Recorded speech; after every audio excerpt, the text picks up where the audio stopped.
Dans nos campagnes, ici la région de Jodogne, aucune organisation collective ne permet aux femmes qui désirent travailler de faire garder leurs jeunes enfants.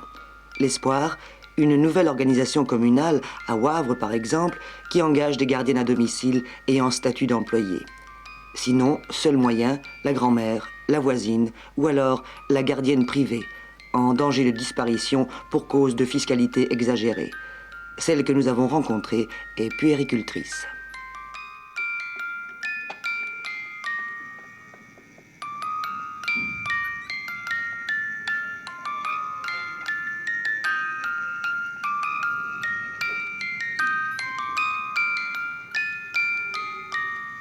Une gardienne privée, c'est une personne qui, disons, accueille les enfants durant toute la journée. Certains enfants reçoivent le bain, par exemple, d'autres pas, d'après ce que les parents préfèrent. Tout ça dépend un petit peu de l'heure aussi où il arrive. Après ça, bon, certains, il faut habiller, d'autres pas. Ils restent normalement toute la journée, donc reçoivent les 3 repas, déjeuner, dîner et goûter. Souvent, le souper n'est pas pris chez moi parce que, bon, ils partent vers 6h, 6h30, donc ils soupent à la maison. Disons que de la journée, il faut quand même pouvoir s'occuper des enfants au point de vue jeu, au point de vue aussi de son travail. Donc c'est quand même beaucoup, disons, de problèmes qu'une gardienne à domicile a, pour moi, du moins je trouve. En crèche, bon, la puéricultrice garde l'enfant, mais ne s'en occupe qu'au point de vue jeu, tandis qu'ici, on a quand même son travail en plus à faire Et le repas. Et le repas, bien sûr, oui, normalement, ils reçoivent le repas donc chaud à midi. Vous êtes une professionnelle, si je puis dire, mais qu'est-ce que l'ONE exige des gardiennes? Parce qu'elles ne sont pas toutes puéricultrices, en fait. Non, mais disons qu'au départ, il y a une enquête qui est faite par un médecin qui donc se rend à votre domicile et qui pose un peu des questions au point de vue santé, aussi bien de la personne qui va garder les enfants que de son entourage. Il y a des radios qui doivent être faites, donc nous avons dû faire des radios de thorax, mon mari et moi, et tous les enfants habitant dans la maison, disons, donc enfants bien sûr les miens, doivent être vaccinés contre la tuberculose. Ça, c'est, disons, la première chose. Bien sûr, en plus de ça, ils demandent un équipement que on doit fournir nous-mêmes, donc on doit acheter nous-mêmes. Il faut des lits, il faut des relax pour l'été quand les enfants dorment dehors. Normalement, il faut, si possible, avoir une table et des chaises adaptées aux enfants. Donc, ils demandent beaucoup et ils n'apportent rien. Combien d'enfants pouvez-vous garder au maximum? 5 enfants. Disons que normalement, j'en ai déjà eu 5, maintenant je n'en ai plus que 4 puisqu'il y en a un qui est parti en crèche. Mais ça, c'est la limite. À ce moment-là, après 5 enfants, ça devient une maison d'enfants. Alors à ce moment-là, bien sûr, il y a d'autres conditions. On doit avoir un personnel adéquat, soit une puéricultrice, soit une infirmière qui est donc avec nous.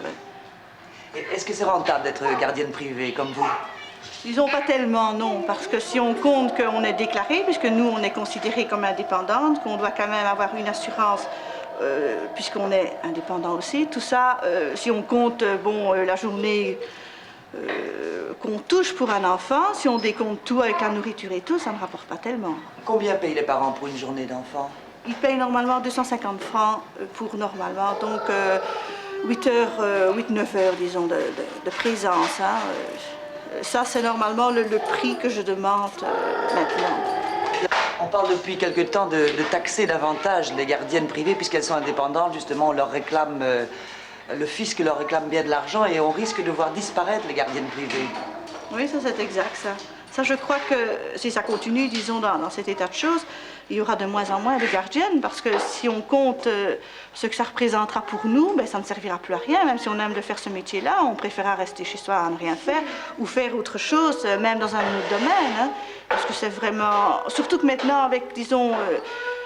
on essaye de prendre des gardiennes par les communes et l'ONE en partie, mais ces personnes-là ne sont pas considérées comme indépendantes, donc n'ont pas d'impôt, n'ont pas d'assurance au point de vue du travailleur indépendant. Donc pour eux, c'est plus intéressant. Et touchent malgré tout, disons dans la région de Wavre, touchent 274 francs par jour pour un enfant. Ce que nous, on ne demande pas tout en devant encore payer d'autres choses. Pour vous, ça serait la bonne solution, ça, une organisation communale avec des gardiennes privées? Oui, pour moi, je trouve que ça serait très bien. Pourquoi il fait ça, Bijou? Il casse. Il casse. Pourquoi il casse? Il a des grandes dents? Oui. Et toi, tu as des grandes dents? Non. Montre un peu tes dents, moi. Elle est toute petite. Avec une? Grenouille. Une grenouille. Ah, c'est bien, oui. Waouh, waouh, la grenouille. Et comment est-ce qu'elle fait pour avancer? Elle saute. Oui. Oui, elle saute très fort, la grenouille.